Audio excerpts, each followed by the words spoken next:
One of SB19’s most private members is quietly writing a love story the public was never meant to see. Did you ever imagine this? Yes, it's right. For weeks, whispers have been growing louder, subtle sightings, overlapping timelines, and an unexpected name surfacing again and again: Filipina supermodel Jennica Sanchez. No confirmations. No denials. Just clues hiding in plain sight.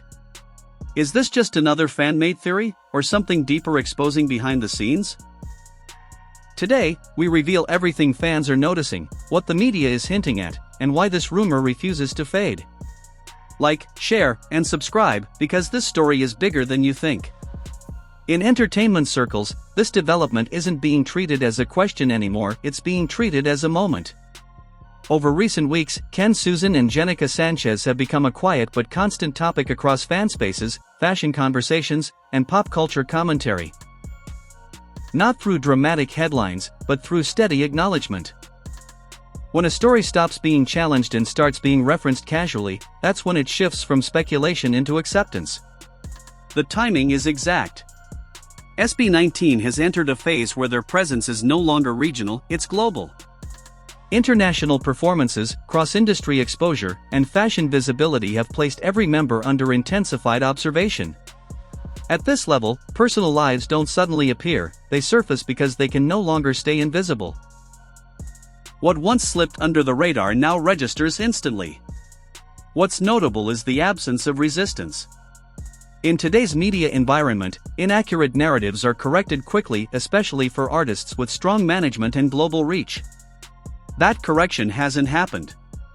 Instead, the conversation continues uninterrupted, moving forward rather than being shut down. That's a powerful signal. Ken's silence has amplified everything. Silence, in this context, isn't avoidance, it's allowance.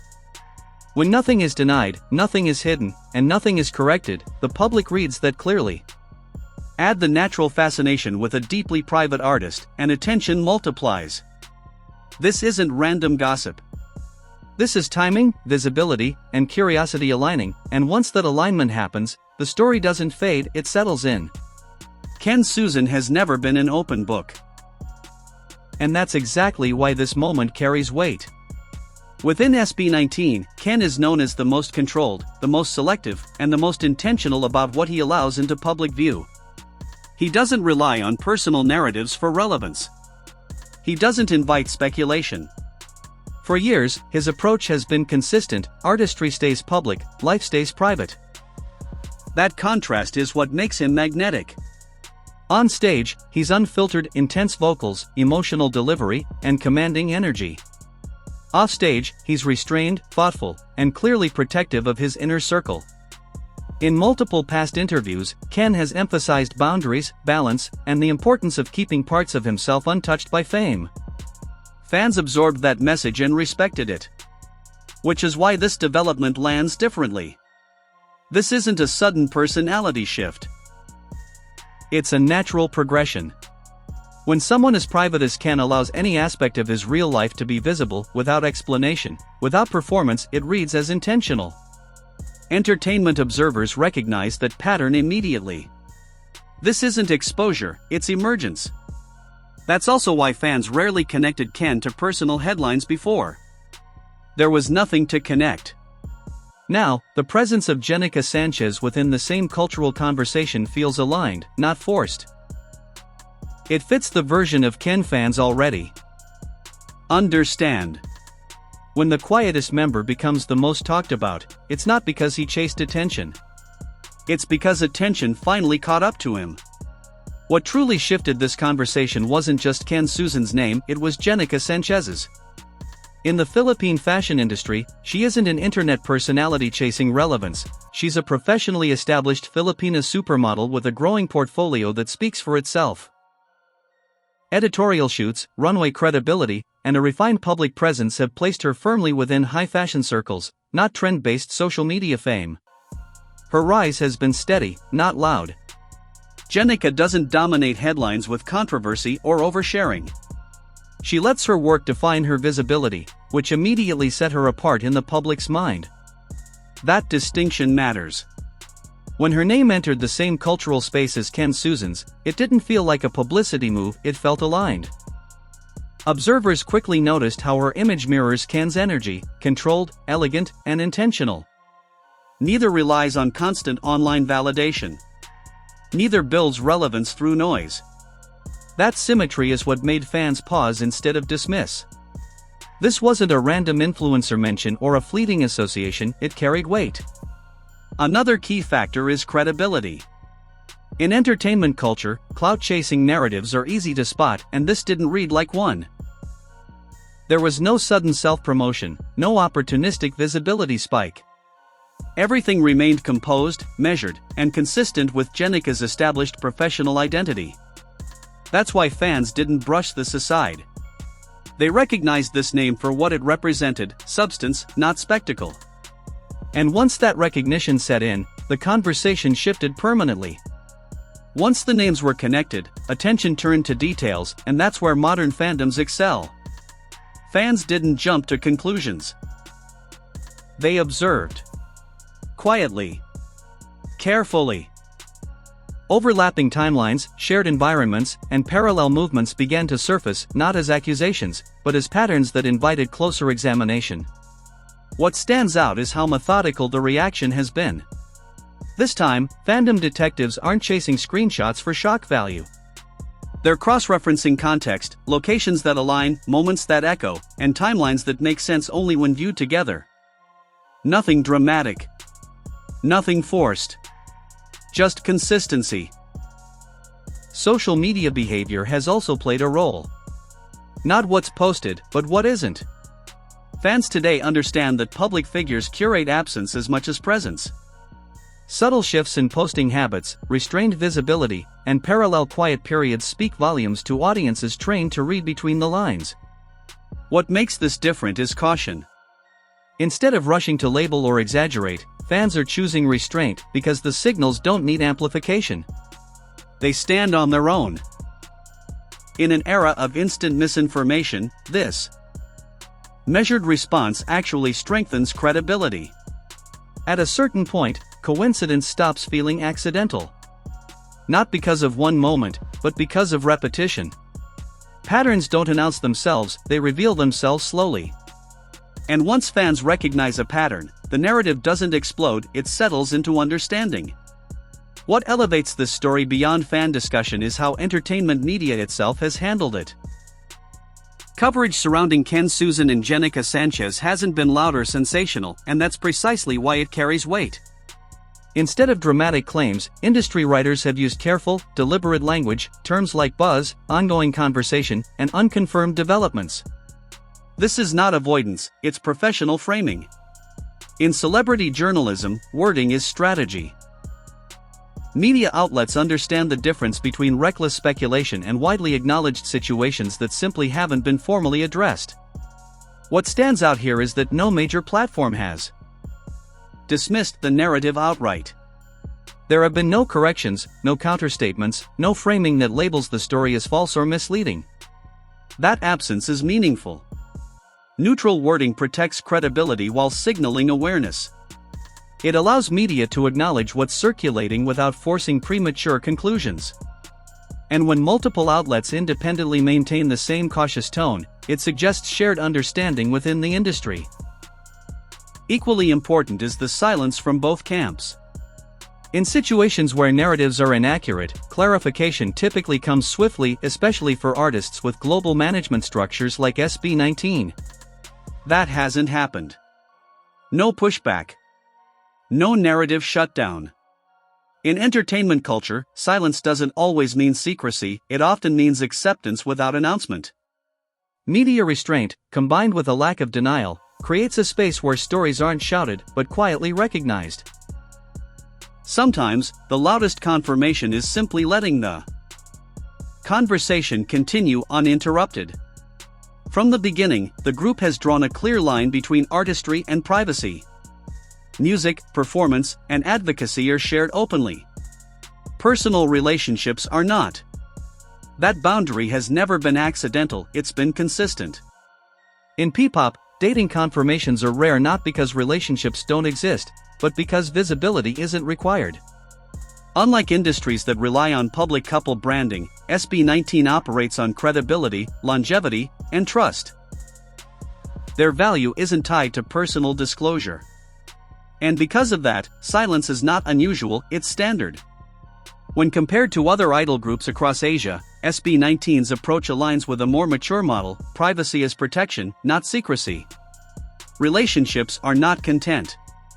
They are personal realities that don't need monetization.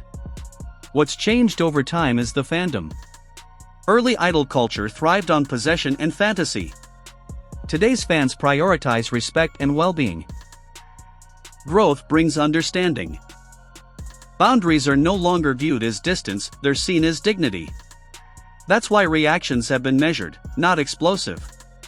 This conversation exists not because fans feel entitled, but because they feel invested in happiness, not control. The tone has shifted from obsession to observation. This isn't controversy culture. This is respect culture, and that distinction changes everything. What's most striking about this moment isn't the conversation itself, it's the tone of it. Instead of outrage or division, fan reactions have been largely calm, thoughtful, and supportive. Curiosity exists, yes, but it's paired with restraint. That balance is important. It signals growth, not chaos. In earlier eras of idol culture, personal narratives often triggered backlash because fans felt ownership. That dynamic has shifted. Today, many fans want something different: happiness over fantasy, fulfillment over illusion. Ken's supporters aren't asking for access. They're offering understanding. The absence of backlash matters because it reflects trust. Fans trust Ken's judgment. They trust his boundaries. And most importantly, they trust that his personal life doesn't diminish his artistry. That mindset represents a major evolution in how audiences engage with idols. There's also recognition of Ken's growth. Over the years, fans have watched him mature, not just musically, but emotionally. That maturity is now mirrored back at him through the fandom's response. When an artist grows, the healthiest audiences grow with them. This reaction isn't passive, it's intentional. Fans are choosing respect over reaction. They're choosing admiration over possession. And that choice reshapes the narrative completely. This isn't scandal culture. It's evolution culture, where connection is based on appreciation, not control. In celebrity culture, silence is never neutral, it's strategic. The fact that neither Ken Suson nor Jennica Sanchez has addressed the conversation directly is one of the most telling aspects of this entire situation. In an industry driven by constant statements, choosing not to speak is a deliberate move. Public figures have three options when a narrative emerges: deny it, define it, or let it stand. Denial shuts stories down fast. Confirmation reshapes them. Silence allows them to settle naturally. When silence is chosen, especially by artists with experienced management, it signals confidence, not confusion. Addressing personal narratives invites scrutiny. Ignoring them protects space. For artists who value longevity and balance, no comment isn't avoidance, it's insulation. It keeps personal lives from becoming public property. History shows that stories left unanswered often resolve themselves quietly. They don't escalate, they stabilize. Over time, attention shifts from speculation to acceptance, and the conversation loses its urgency without ever needing clarification. Silence also preserves dignity. It avoids spectacle. It prevents oversharing. And in cases like this, it respects everyone involved without feeding the cycle. Silence isn't empty. It's intentional, measured, and powerful. Sometimes the strongest statement an artist can make is choosing not to make one at all. At this level of fame, personal narratives don't threaten an artist's career, they reveal its strength.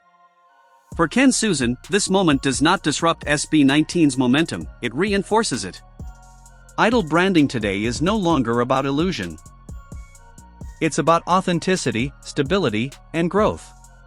And Ken's image has always been rooted in those values.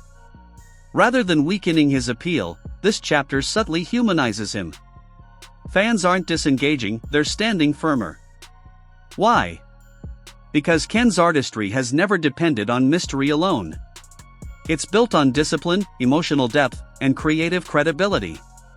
None of that changes with personal evolution. SB19’s trajectory also plays a key role. The group has already passed the fragile phase where perception dictates survival. They're operating from a position of respect, not novelty. Their audience spans age groups, cultures, and mindsets, many of whom understand that personal fulfillment and professional excellence are not opposites. What's most telling is the support. Fans are not pulling away, they're leaning in with understanding. They're supporting growth beyond the traditional idol mold, recognizing that longevity comes from balance, not sacrifice. Ken's music, performance, and presence remain untouched because they were never dependent on secrecy. Legends aren't weakened by love narratives. They're strengthened by being seen as real. At this point, clarity matters, not to end the conversation, but to frame it honestly. What exists now is a narrative shaped by visibility, consistency, and silence. What does not exist is a formal statement defining personal boundaries. Both truths can coexist. There are things the public recognizes, and things that remain private by choice. That distinction is important. Fans are aware of the conversation, but they're also aware of the limits, and they're respecting them. Curiosity doesn't automatically demand access. This story matters not because of declarations, but because of what it represents. It reflects how far idol culture has evolved. It shows an audience capable of interest without entitlement, attention without intrusion. It proves that admiration can exist without possession. Most importantly, it reminds us that idols are not concepts, they are people. They grow, they change, and they carry lives beyond the stage. Recognizing that doesn't diminish the music. It deepens the connection. And so, the conversation doesn't end here. It doesn't need to. Some stories aren't meant to be wrapped up neatly, they're meant to be understood quietly. Sometimes, the most powerful narratives aren't the ones loudly confirmed, but the ones that remind us that even legends are human.